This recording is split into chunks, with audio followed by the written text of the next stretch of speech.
Assalamualaikum warahmatullahi wabarakatuh. Perkenalkan, kami dari kelompok 7 yang beranggotakan 3 orang mahasiswa. Yang pertama saya sendiri Alfiah Detul Laili, dan 2 teman saya, yaitu yang pertama ada Ari Ramansyah dan Awatu Zahratun Nisa. Di sini kami akan mempresentasikan tentang makalah kami yang berjudul Mendesain Media Pembelajaran. Baiklah, di sini saya akan menjelaskan tentang mendesain media pembelajaran. Media adalah segala sesuatu yang membawa informasi dari sumber informasi untuk disampaikan kepada penerima pesan.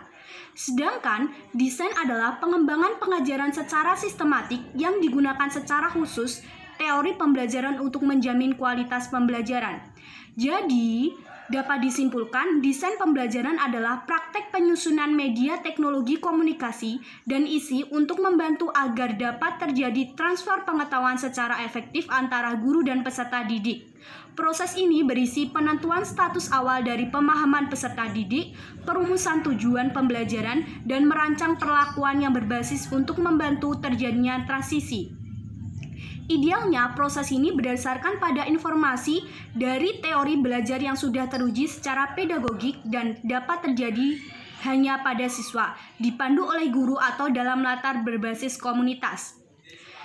Tujuan dari penggunaan media tersendiri ada beberapa. Yang pertama ada meningkatkan kualitas dan efektivitas pembelajaran, memudahkan guru dalam melaksanakan pembelajaran, memberikan arahan tentang tujuan yang akan dicapai, menyediakan evaluasi mandiri, memberi rangsangan kepada guru untuk kreatif, menyampaikan materi pembelajaran, dan yang terakhir membantu pelajar yang memiliki kekhususan tertentu. Hal-hal yang perlu diperhatikan dalam pemilihan media pembelajaran, yang pertama, ketepatan penggunaan media yang sesuai dengan kurikulum atau standar kompetensi dan kompetensi dasar tujuan pembelajaran materi pembelajaran. Yang kedua, kesesuaian materi pembelajaran dan tujuan serta evaluasi. Yang ketiga, sistematika yang runtut, logis, dan jelas. Yang keempat, adanya interaktivitas. Yang kelima, kontekstual sehingga lebih menjadi nyata. Yang keenam, komunikatif. Yang ketujuh, visualisasi sederhana. Yang kedelapan, unity, menggunakan bahasa visual yang harmonis, utuh, dan senada agar materi dipersepsi secara utuh. Yang kedelapan, penggambaran objek dalam bentuk image atau citra yang representatif. Yang kesembilan, pemilihan warna yang sesuai agar mendukung kesesuaian antara konsep kreatif dan topik yang dipilih. Yang kesepuluh, tipografi atau font dan susunan huruf, baik fungsi keterbacaan maupun fungsi psikologisnya. Tata letak atau layout, peletakan dan susunan unsur-unsur visual terkendali dengan baik agar memperjelas peran dan hierarki masing-masing unsur tersebut.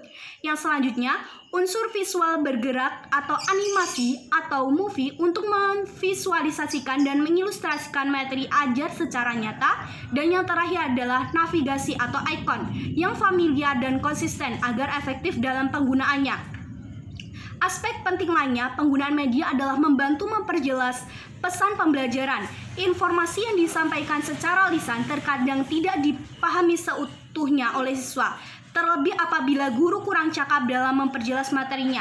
Disinilah peran media sebagai alat bantu memperjelas pesan pembelajaran sangat penting. Keberhasilan penggunaan media tidak terlepas dari bagaimana media itu dirancang dengan baik. Maka dari itu, bagaimana media itu dirancang dengan baik akan membuat peserta didik lebih paham tentang materi yang kita sampaikan. Selanjutnya akan dijelaskan oleh teman saya. Sistematika perencanaan media pembelajaran. A. Hakikat perencanaan media.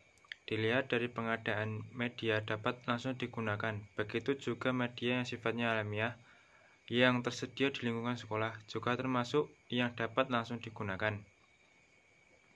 Selain itu juga, kita juga dapat membuat media sendiri sesuai dengan kebutuhan. Maka dari itu kita perlu adanya perencanaan. Jika kita memiliki media dengan cara membeli yang sudah ada, kegiatan perencanaan media tidak terlalu banyak dilakukan. Cukup kita membuat berdasarkan kebutuhan. Dalam hal ini diperlukan analisis terhadap berbagai aspek sehingga sesuai dengan kebutuhan. Yang B, langkah-langkah perencanaan media. Yang pertama, identifikasi kebutuhan dan karakteristik siswa. Yang kedua, perumusan sesuai tujuan. Yang ketiga, perumusan materi. Yang keempat, perumusan alat pengukur keberhasilan.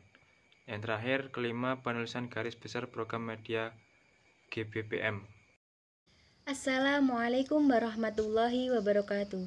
Di sini saya akan menjelaskan poin yang terakhir, yaitu penulisan naskah media pembelajaran.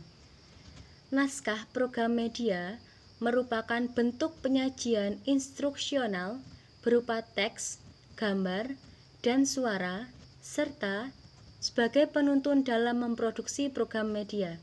Dalam artian, naskah tersebut menjadi penuntun kita dalam merekam suara, memadukan gambar dan suara, memasukkan musik dan efek, sehingga menarik serta mudah diterima.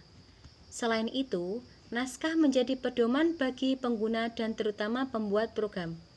Hal ini akan memudahkan para guru dalam mengelola dan memanfaatkan media sebagai sumber belajar, sehingga tidak mengurangi kesesuaian materi ajar dengan media dalam pemanfaatan waktu pembelajaran. Fungsi naskah adalah sebagai pedoman bagi pengguna. Ada beberapa langkah dalam pembuatan naskah. Langkah penulisan naskah secara umum mencakup: yang pertama, perumusan ide dan gagasan yang disesuaikan dengan tujuan pembelajaran. Yang kedua, pengumpulan data dan informasi atau riset. Yang ketiga, penulisan outline atau kerangka informasi. Yang keempat, penulisan sinopsis. Yang kelima, mengidentifikasi garis besar program pembelajaran. Yang keenam, penulisan treatment. Yang ketujuh, penulisan naskah atau skrip. Yang kedelapan, pengkajian naskah atau revisi naskah. Yang kesembilan, finalisasi naskah. Dan yang terakhir yaitu produksi naskah. Sekian presentasi dari kelompok kami. Apabila ada kurang lebihnya, kami minta maaf yang sebesar-besarnya. Akhirul kalam, billahi taufiq wal hidayah. Wassalamualaikum warahmatullahi wabarakatuh.